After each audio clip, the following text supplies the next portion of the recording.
एक बुजुर्ग ने महफिल में अपनी बंद हथेली सबकी तरफ की और दरियाफ्त किया, बताओ मेरी हथेली में क्या है? कुछ ने जवाब दिया, आपके हाथ में हीरे जवाहरात हैं। फिर पूछने पर एक ने जवाब दिया, अगर आपके हाथ में सोना, हीरा और जवाहरात नहीं तो यकीनन चांदी या कोई कीमती चीज होगी।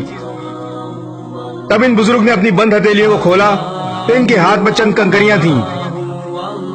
ये देखकर सब हैरान रह गए। बुजुर्ग बोले, औरत की मिसाल इस बंद मुट्ठी की तरह है।